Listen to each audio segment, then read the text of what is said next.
Ladies and gentlemen, welcome to the semi-finals of The Debater. You're ready to witness one of the most intense and exciting rounds that you've seen thus far, as the two of the most competitive teams within The Debater are ready to battle out each other to get themselves into the grand finale.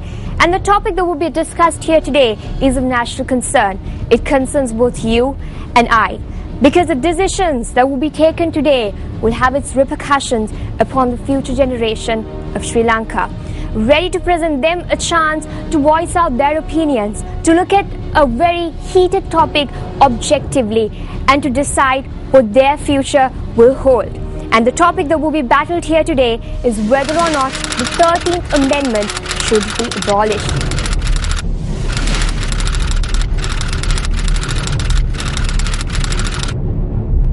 Our proposition for today will be Lyceum International School, Nugegoda. And opposing the topic, we have with us Muslim Ladies College, Colombo.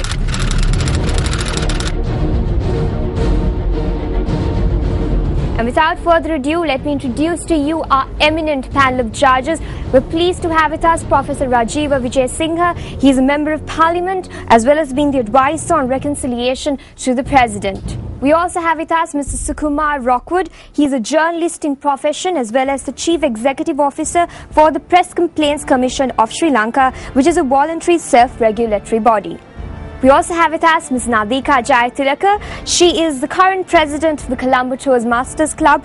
We're ready to move on to the opening statements, a chance to both the opposition and the proposition to lay a foundation upon which their future arguments will be based on. Proposition, the floor is now yours. A very good day, ladies and gentlemen. As today's proposition, we believe that the 13th Amendment should be abolished. The 13th Amendment to the Sri Lankan Constitution was brought into existence to bring devolution of power to Sri Lanka itself. This was due to the demands made by the ethnic minorities. Thus, the purpose of the 13th Amendment is to distribute powers to the 9 provinces, powers of policy making, legislation and even administration, thereby giving more autonomy to the 9 provinces and the provincial councils, giving them less dependence from the central government itself. Our first argument as to why the 13th Amendment should be abolished is that the 13th Amendment provides too much power to the central government itself. Firstly, the governor is appointed by the President and acts in his office at the pleasure of the President. Therefore, we also believe that considering the legislative power handed down by the amendment, the legislative power in the case of a Supreme Court determination in the 13th Amendment says that the ultimate legislative power rests within the hands of the Parliament itself. Furthermore, considering the Financial Committee, which is a centralized body, which only advises the President, who then allocates government funds according to his choice or discretion. Our second argument is that according to the inbuilt flaws of the 13th Amendment, proper implementation is simply impossible. Our first example to that is that the Northern Provincial Council still has not even been constituted. And secondly is that the very controversial Divinagum Bill has been passed, stating that the 13th Amendment only acts as a lip service to the devolution of power in Sri Lanka. Therefore, due to the structure of the 13th Amendment, we believe that proper devolution of power cannot occur, and therefore it should be abolished, and a better system of proper power devolution should be brought into place, thus for a better future and for a better future for the Sri Lankans. Eminent panel of judges, worthy proponents, and my dear viewers, topic in hand, whether or not to abolish the 13th Amendment, me and my house oppose the topic. Through the course of the debate, it will be cited to you how the 13th Amendment empowers representative democracy, provides effective administration through devolution, and gives priority to Tamil language, and is the most promising political solution for the possible ethnic conflicts. It is very essential as a post-war country for Sri Lanka to follow a national reconciliation policy, but not a policy of antagonism. It is in this backdrop where the 13th Amendment stands strong, making it stand, saying that it should be improved rather than repealed. The purpose of the 13th Amendment was initially to provide a vehicle and a framework for the devolution of power. It was helpful for the rights allocation to all persons upon a province basic manner. The amendment was enacted amidst an internecine war. Therefore, its impact was not felt throughout the country. Now, after the cessation of war, the country is marching towards peace, and this is the cry for the implementation of the 13th Amendment. Out of the many components in the 13th Amendment, it prioritizes two main components: Tamil establishing as an official language and the devolution of executive, legislative and judicial power. Therefore, in order to fulfill the need for a development-centric institutional structure that analyzes the development needs of each and every individual in a province, affirming equity, democracy and effective administration, it is vital to implement the 13th Amendment with additional measures. As the cry of the hour is to implement the 13th Amendment and not repeal it. Ladies and gentlemen, thank you. With the conclusion of the opening statements, a reminder to our viewers, we're in the midst of some of the most talented debaters that the debater has seen so far. We have with us Shakira and Sandamini, who have been selected as the best debater before.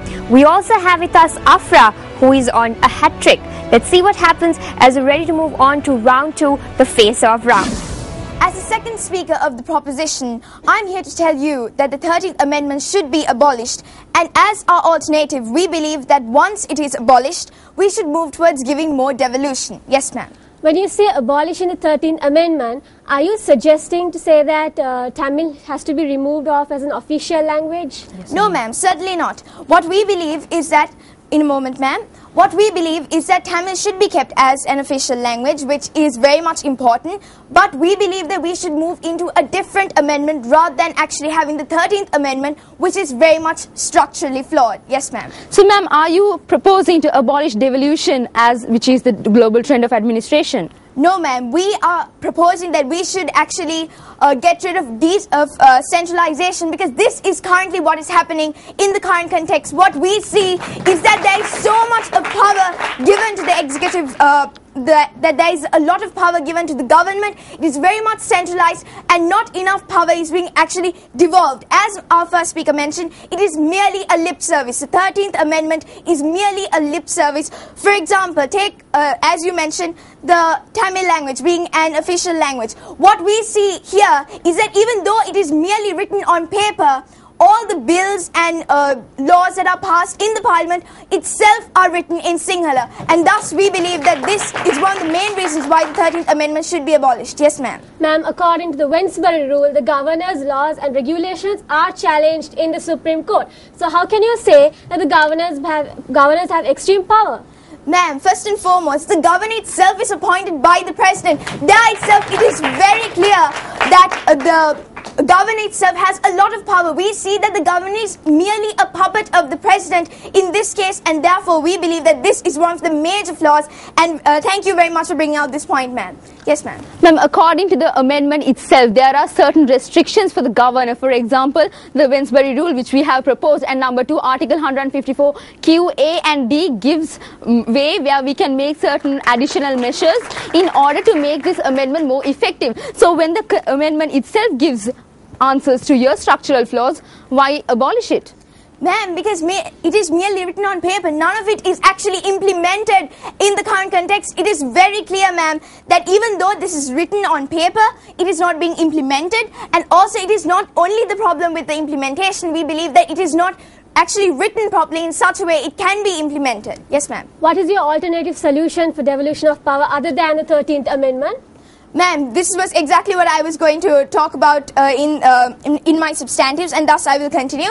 It is basically giving more devolution, since we have realized that the main problem is that the central government has too much power and can take away the powers of the provinces as it pleases, and this we see is a major flaw. And also what we believe is that by giving more devolution, which facilitates more autonomy, we can actually establish 2 orders of government with very specific powers that cannot be taken away easily. Yes, ma'am. Ma'am, you have been beating around the bush by not giving us a proper alternate, concrete alternate for devolution of power. State an alternate that can replace the 13th Amendment, ma'am. Ma'am, this is exactly what I am suggesting. Rather than actually having the 13th Amendment, we believe that once it is abolished, as our alternative, we will be moving towards giving more devolution to these provinces, as in more autonomy and more independence for these provincial councils to actually take decisions on their own, on a localized level, rather than the central government actually making decisions for them at a national level. Yes, ma'am. So, ma'am, you're trying to rename the 13th Amendment by deepening the devolution, which is not making sense. We are trying to improve the 13th Amendment, whereas you are proposing to improve the 13th Amendment and not abolish the 13th Amendment. Ma'am, because we do not see a clear improvement in the implementation of the 13th Amendment, we believe that since it is structurally flawed, which is one of the main reasons why it should be abolished in the first place, rather than actually even trying to amend it, it is so structurally flawed that we have to go to the extent that we should abolish it.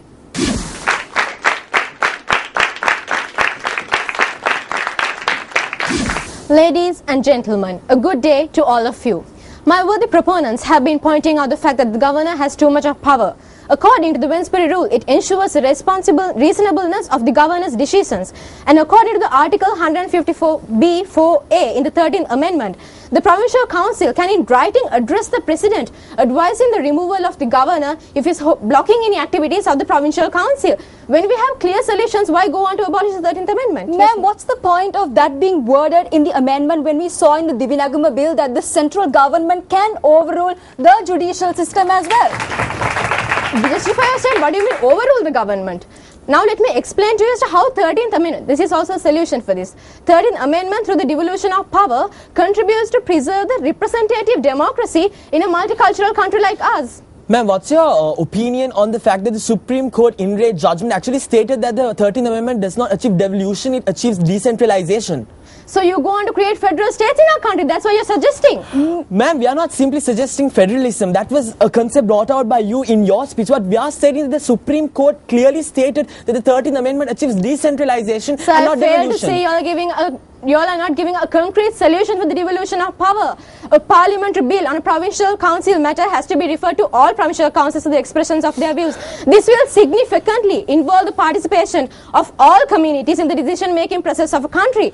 This way, a government can make effective decisions which can benefit all citizens throughout the country. Ma'am, how can you say there is representative democracy when the province does not even get the autonomy to elect their own provincial body and the president elect the provincial body? Chief ministers are elected by the people and the governor's powers are restricted, as I mentioned before, according to the Wensbury Rule and Article 154B(4)(a).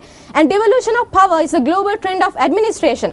13th Amendment has clearly established system of devolution which matches the Sri Lankan context, preserving the unitary status of Sri Lanka. Powers of legislative, executive and judiciary are exercised through subordinate bodies known as provincial councils. Ma'am, then why is that no province in the country as of now, why is it that they don't have any land powers or police powers after the 13th Amendment? Central government handles some of these activities because it's safe if central government handle all these activities, and the powers which need to be dissolved the provincial councils are dissolved. What power do you want more? Ma'am, what devolution is there when we have a list, the reserved list which has a blanket phrase that covers all national policies and therefore gives the government the right to rule over any domain in the country? What devolution is there, ma'am? Please tell us. Why can't we take measures to minimize situations in which provincial matters could be laid down in relation to national policy? Such policies should be by framework legislation drawn up with the involvement of provincial councils. Powers of the centre and provinces should be clearly set out and powers of the provinces should be exclusive. When we have solutions to all these weaknesses which are prevailing, why go on to abolish the 13th Amendment which has been continuing for more than 25 years? Ma'am, you state that the provincial councils need to get involved in the decisions made. But in the Divinagama Bill, ladies and gentlemen,